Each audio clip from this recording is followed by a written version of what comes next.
Nuestro grupo lleva 6 partidas del juego 1830, que siempre se ha considerado como un juego bastante duro, difícil. En realidad es de un peso del 3, diría yo, de la escala del 1 a 5 de la BGG, en cuanto a la dificultad de las reglas. Pero en cuanto a las decisiones que hay que tomar y la influencia que pueden tener en el transcurso de la partida y aquilatar bien las decisiones, puede que sea más pesado, hasta un nivel de 4, podría yo decir. Por lo tanto, es siempre útil tener en cuenta algunos elementos antes de iniciar el primer juego, la primera partida, para que no fracase. ¿Por qué? Porque es un juego largo. Es decir, la primera partida va a durar 5 o 6 horas, posiblemente. Y la idea es no asustar a los participantes. Entonces, ¿cuáles son, en mi concepto, las ideas o las cuestiones más importantes y algunas no tan importantes que pueden ayudar a que esto resulte bien? Nosotros llevamos 6 partidas ya, hemos aplicado muchas de estas cuestiones y eso ha hecho que sigamos jugando el juego todavía, no nos estemos cansando, aún quedando todavía unas 4 partidas más para terminar esta serie de 10 partidas que queremos contemplar antes de pasar eventualmente a otro juego como el 1862. Así que veamos enseguida cuáles serían estas sugerencias. El hecho de que los jugadores tengan algún grado de expertise en juegos económicos. Juegos económicos les denomino yo a aquellos en que se usa el dinero como medio, como motor para hacer avanzar la partida y también es la finalidad última del juego, obtener mayor cantidad de dinero. A veces algunos lo disfrazan como puntos de victoria, pero es dinero, como es el caso de Steam o de Age of Steam, donde en el fondo los niveles de ingreso al final se multiplican para dar puntos de victoria, pero en realidad es dinero lo que hace ganar la partida. Entonces tener expertise en juegos tales como, por ejemplo, precisamente Steam, Age of Steam, Automóvil, Container, Planet Steam. Todos estos juegos tienen esencialmente esto que les acabo de mencionar y pueden ser útiles como para ir manejando el concepto del dinero y que son juegos donde no se ganan con puntos, con una variedad de opciones finales, una ensalada de puntos que algunos alaban mucho como algo deseable en todos los juegos, yo no. Si bien es cierto, en una época cuando empecé con esto de los juegos euro, me llamó mucho la atención esto de tener una plétora de posibilidades y era como, wow, esto es muy distinto a los juegos donde uno tenía que ganar dinero solamente, como por ejemplo en el Monopolio, ¿cierto? Entonces era, wow. Pero esa etapa por lo menos yo la tengo media superada. Si bien es cierto, sigo jugando euros y vuelvo a lo más clásico que son los juegos económicos. ¿Ok? Entonces, tener este concepto de juegos económicos en el ADN de los jugadores, ojalá que de todos, es útil. No es indispensable, por eso es que lo coloco todavía dentro del párrafo de los menos importantes. Ahora, si es factible, un segundo nivel de sugerencia es si tienen experiencia o adquirir experiencia en juegos de inversiones. Inversiones, esto es invertir, comprar algo para que me dé una cierta utilidad en cuanto al valor de capital, como invertir en la bolsa de valores, por ejemplo. Stockpile es un juego relativamente nuevo que se encuentra fácilmente al día de hoy, año 2022, que tiene ese concepto. Hay otros juegos más clásicos como Chicago Express, donde uno va invirtiendo también en empresas ferroviarias. Hay subastas también en ese juego y los jugadores colaboran en algunas líneas donde ambos tengan, por ejemplo, inversiones para hacer la línea más fructífera, más larga y llegar a determinados objetivos. También tenemos otros juegos ya más cercanos a lo que es el 1830, como Imperial, donde uno va invirtiendo en países en el siglo XIX y vamos a ir creando fuerzas militares y combatiendo entre los países para ir colonizando el mapa y le da más potencia a los países. Entonces uno va invirtiendo en países esperando que eso implique al final una ventaja en puntos relativa al poder que cada uno de los países donde nosotros tengamos las inversiones tenga. Más avanzado tenemos un juego ya muy similar a 1830 que es Poseidón, que también tiene este concepto de inversiones en empresas, en este caso son naciones griegas, ¿cierto? En la época de la Grecia antigua, y esas naciones griegas a través de barcos van a ir ampliándose por el Egeo y por el Mar Jónico, y nosotros vamos a ir comprando acciones, entre paréntesis, o inversiones en esas naciones, y es una mecánica muy similar a los juegos 18XX con simplicidad en cuanto a la forma en que operan. Entonces, ahí doy algunos ejemplos, pero el concepto es Primero juegos económicos y ojalá que tengan alguna noción de juegos de inversiones, ¿ok? Que también son simulaciones de sistemas económicos de la vida real. Otra cuestión es también de este nivel de importancia, yo diría que es usar discos de madera en vez de certificados accionarios. Ustedes ven aquí que nosotros usamos discos de madera para indicar las acciones. Aquí tenemos las acciones rojas que están todavía a la venta. Aquí las negras, aquí las amarillas que alguien vendió al banco. Los jugadores en su área de juego también tienen aquí, por ejemplo, este jugador tiene varias acciones. Tiene 4 verdes, 4 grises, 2 azules, 2 naranjas, lo que se ve acá, una amarilla. Aquí en este otro escena tenemos aquí las acciones que tiene este otro jugador. Aquí tenemos 1, 2, 3, 4, 5, 6 grises, 2 verdes, un azul, 4 amarillas. Son fáciles de ver.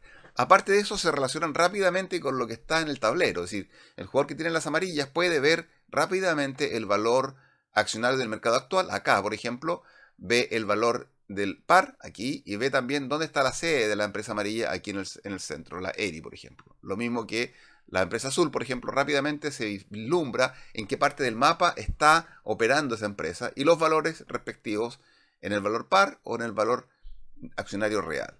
Es muy sencillo calcular todo lo que tienen los demás, sumar la cantidad de acciones que tienen, porque hay una cierta limitación en ello, y también lo que está disponible en el mercado. Comparemos esto con lo siguiente. Aquí tenemos lo mismo, ¿cierto? El mismo mapa, pero las acciones que están disponibles no son los discos, sino que son estos certificados.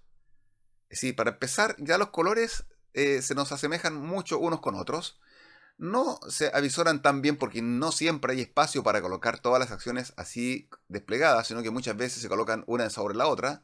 Entonces no es fácil calcular cuántas acciones van quedando.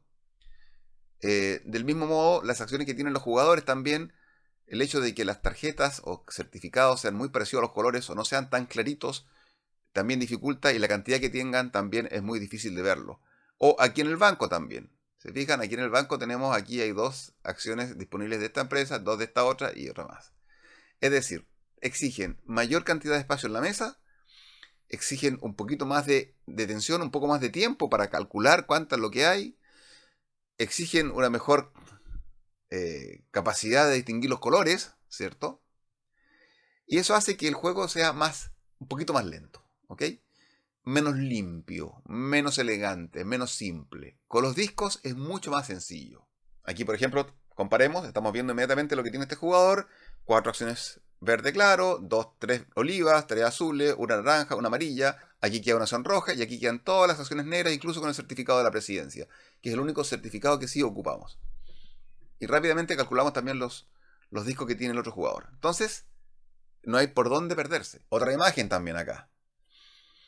Ahora, con lo mismo, una cuestión que es más importante, diría yo, que es el tema de los billetes.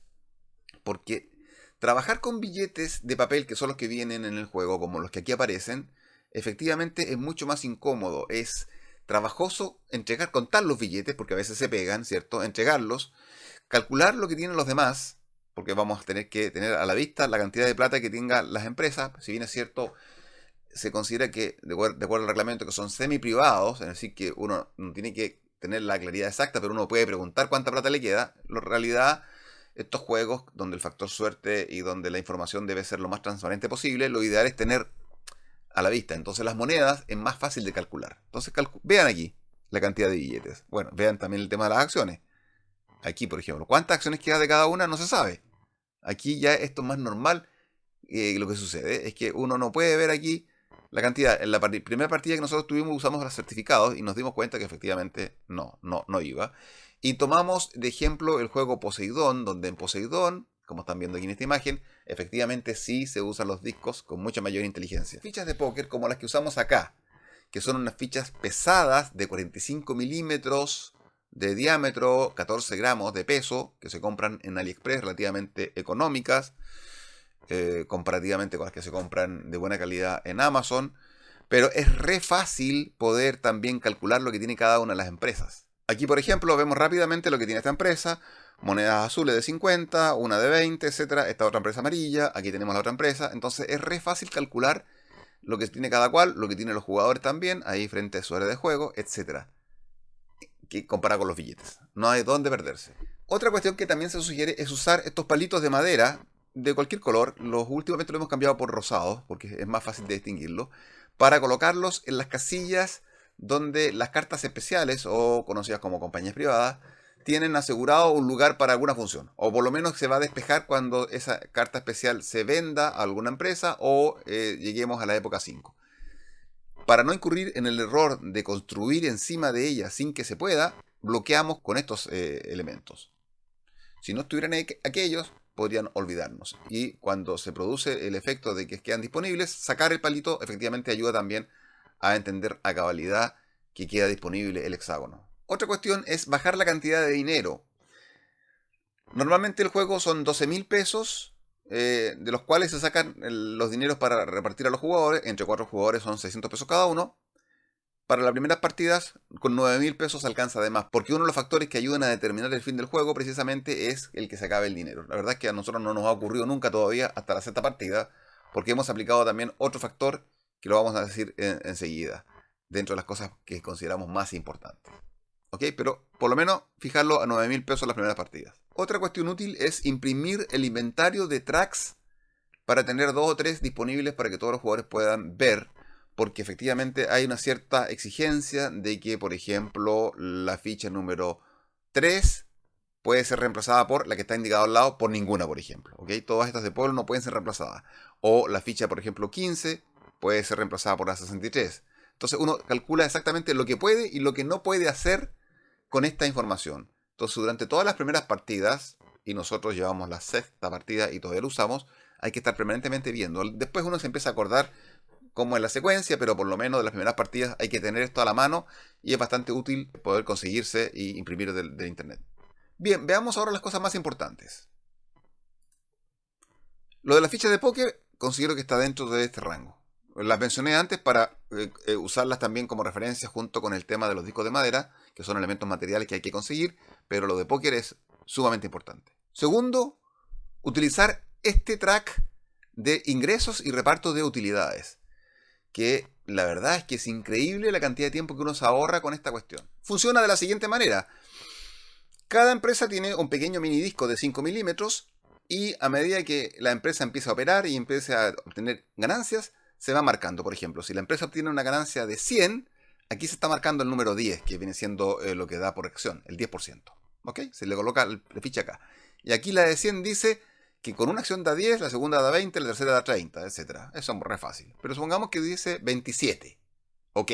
Y tengo 5 acciones. ¿Cuánto es? 27 por 5. Ya no es tan fácil, ¿cierto? Entonces ponemos acá la fichita de 27. 1, 2, 3, 4, 5. 135. Tenemos 35 por 3. Entonces vemos inmediatamente dónde marca. Como las fichas quedan ahí en el tablero, es muy fácil para todos los jugadores no solamente hacer el cálculo cuando opere la empresa y haya que hacer la multiplicación, que en el fondo este tablero es un tablero de multiplicar, sino que permite avisorar a todos qué empresa lo está haciendo mejor, está dando más utilidades, está eventualmente repartiendo más dividendos. Y cuando empecemos la ronda accionaria, eso nos ayudará rápidamente a tomar decisiones de inversión. Si no tuviera este tablero, que no existe realmente en la caja del juego y está en internet, vamos a dejar el link por aquí, simplemente tendríamos que calcular a ver qué empresa, cuánto pagó la empresa gris, cuánto pagó la empresa azul la vez pasada, parece que estaba pagando bien y uno tiene que acordarse, usar la memoria. Bueno, está bien, a veces la memoria es bueno como elemento que sirve para mejorar con esto de los juegos de mesa, pero demoraríamos mucho más el juego. Entonces, como estos consejos son para acelerar, el uso de esta herramienta es indispensable. En relación con la subasta inicial de las cartas especiales, o más conocidas como compañías privadas, de aquí en adelante cartas especiales, hay un sistema de puja que es un poquito complejo, en forma de cascada, etcétera, etcétera. Es un poquito enredado de explicar y de entender incluso. Por ende, en las primeras 2 o 3 partidas, yo sugiero utilizar un mecanismo de crear combos de 2 o 3 cartas, dependiendo de la cantidad de jugadores. Aquí lo voy a poner en pantalla. Y con esos combos, simplemente establecer una forma de distribución distinta. Es decir, se elige un jugador de inicio, que va a ser el primero que va a poder adquirir acciones, y él, ahí en sentido horario, el último va a escoger uno de los combos que están disponibles. Luego el de la derecha, etcétera, hasta que lleguemos al jugador de inicio, que va a tener la ventaja de ser el primero en que va a comprar una empresa, entre comillas, comprar el certificado de presidente de una empresa, que puede ser lo más interesante porque no todas las empresas en este juego son buenas. Hay algunas que son mejores que otras, naturalmente, obviamente. Y ese va a ser el último que coge ese combo.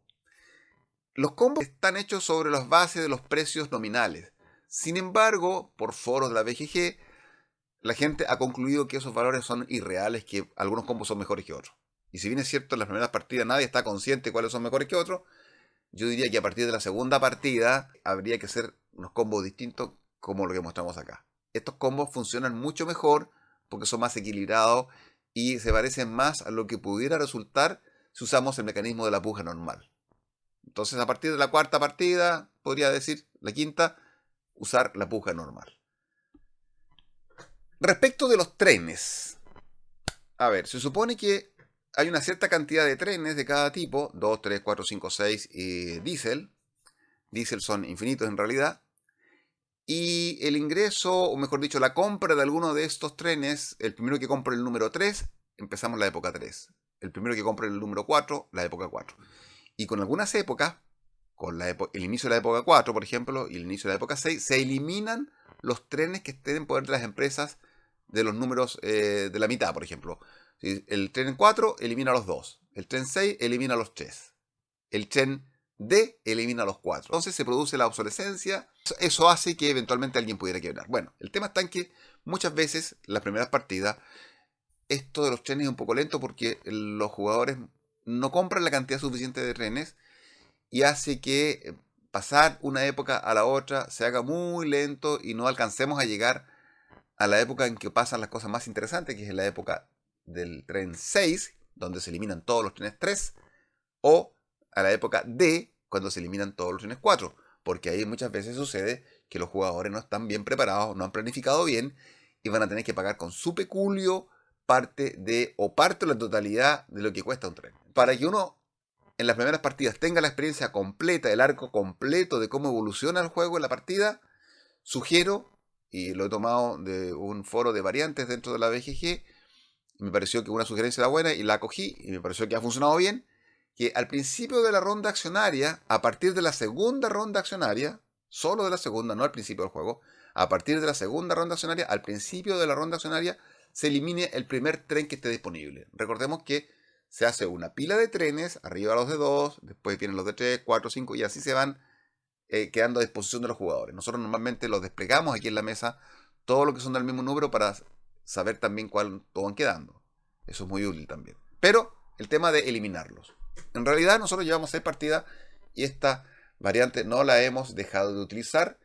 Nos parece que ayuda a tener la dinámica completa del juego y el hecho de que, claro, se vaya un tren, uno puede decir, bueno, cambia un poco la dinámica original del juego, que era que se demore un poco más, que los trenes duren un poco más, el que tenga un tren 3 va a estar más tiempo usándolo, ¿cierto? Lo mismo que los dos. O sea, a cada numeración de tren se le da más tiempo de uso y como que uno se podría preparar mejor, ¿cierto? Esa es la dinámica, que el juego sea un poquito más épico incluso. Que algunos se demoran en comprar los trenes y de repente quedan todos los trenes 4 estancados o el último 4 estancado porque nadie quiere dar el pie para que alguien adquiera el número 5, que ya son trenes permanentes. Ok, eso es una forma de ver el juego, pero otra forma es ver la posibilidad de que uno, sabiendo que se va a eliminar un tren, y uno ya lo puede calcular, este tren se va a ir, por ejemplo, apenas empiece la siguiente ronda accionaria, ese tren se va a ir, uno puede también planificar.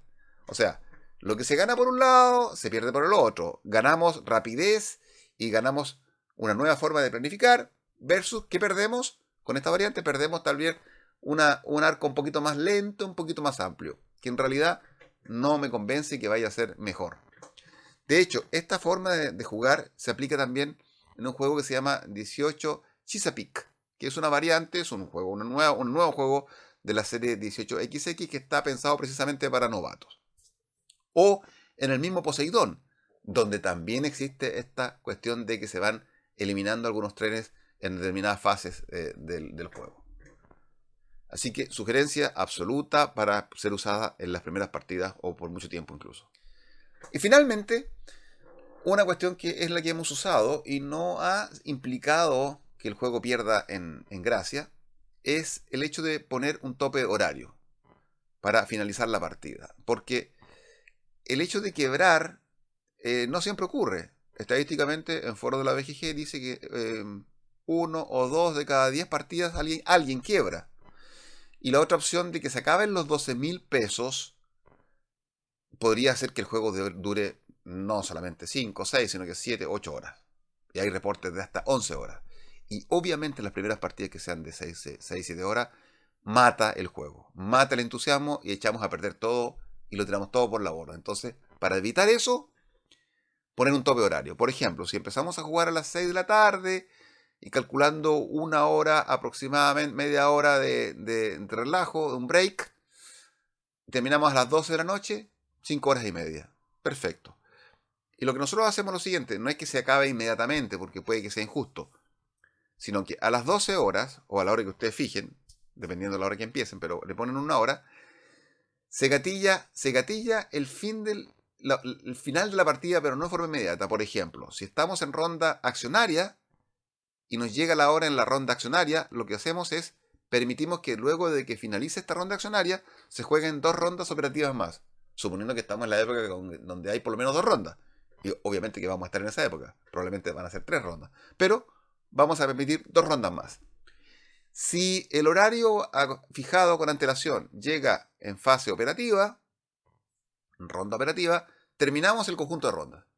Si por ejemplo estamos en una época donde se estilan 3 rondas operativas y nos llega la hora fijada en la segunda ronda operativa, terminamos la segunda ronda operativa y terminamos la tercera ronda operativa. Y cuando hubiese que empezar la siguiente ronda accionaria, no la hacemos y simplemente contamos el dinero y vemos quién gana.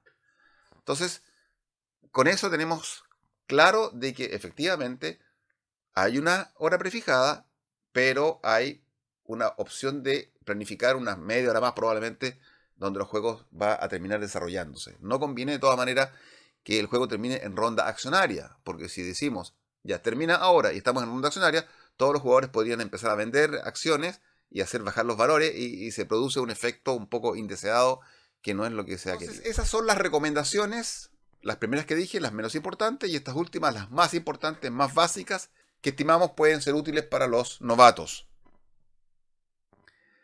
Esto de tener un background de juegos económicos no es indispensable. En realidad este juego con un factor de peso de 3 es fácilmente accesible por una persona de, no sé, de 12 años para arriba. ¿Ok? Pero la prolongación en el tiempo es lo que puede matar el entusiasmo, y eso es lo que hay que tratar de acotar con el uso de los discos, tanto para las estaciones, mismo color para los marcadores de valor, valor par, valor de mercado, para las acciones, ¿cierto? El uso de las fichas de póker, son todos elementos que algunos pueden pensar que no son importantes, pero sí lo son, las circunstancias de usar el tablero de ingresos, etc. Obviamente también una calculadora a la mano para los cálculos finales particularmente. Espero que les sea útil.